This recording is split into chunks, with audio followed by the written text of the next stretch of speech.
কিয়ামতের আগে আগে আরো কিছু মানুষকে আল্লাহ পাক কিন্তু শূকর এবং বানরে পরিণত করবেন। এই হাদিসটা কি জানেন? হাদিসটা শুনে রাখেন, এটা আখিরুজ জামান বা কিয়ামতের আলামত সংক্রান্ত হাদিসগুলোর মধ্যে পাবেন।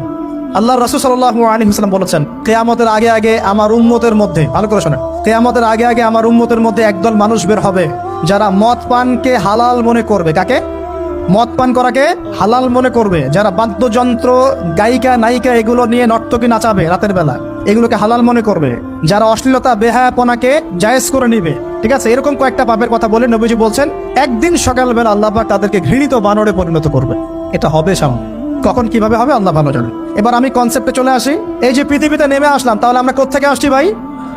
আমরা কি পৃথিবীর অধিবাসী ছিলাম? আমরা জান্নাতে ছিলাম, ওখান থেকে আল্লাহ পাক পাঠিয়েছে।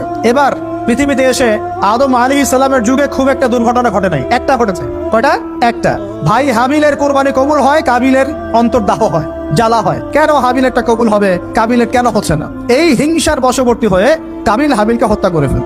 হত্যা করে লাশটা দাফন করার পদ্ধতিও তার জানা ছিল না। আল্লাহ কাককে পাঠালেন, কাককে দেখে সে শিখলো।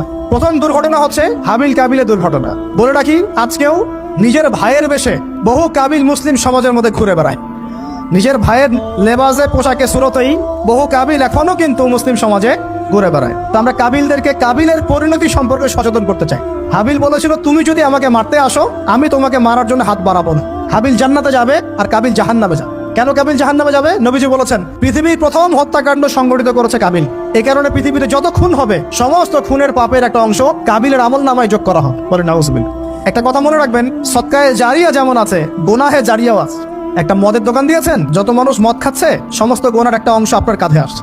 সিনেমা হল করেছেন, মানুষ সারাদিন নেকটা ছবি দেখে, নগ্ন ছবি দেখে, যত মানুষ এখানে পাপ করবে, সমস্ত পাপের একটা অংশ আপনার কাঁধে যাবে।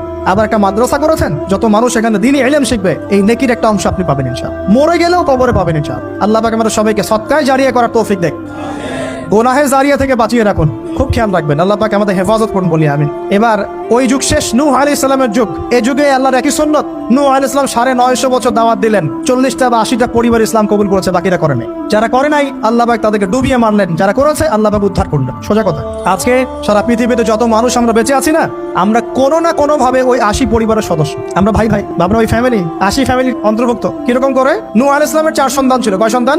এক সন্তানের নাম হচ্ছে হাম। কি নাম? হাম। হাম ছিল একটু কালো বর্ণের। হামকে দিয়ে আফ্রিকার কন্টিনেন্টে যত মানুষ দেখছেন ব্ল্যাক স্কিনের, কালো স্কিন, এরা সবাই হামের বংশধর। মজা না বিষয়টা? মানুষের অস্তিত্ব পৃথিবীতে, ইতিহাস, এগুলো খুব ইন্টারেস্টিং টপিক। ইতিহাস পড়তে থাকলে আপনি ডুবে যাবেন। কত কিছু বিশ্ব হয়েছে আর কত কিছু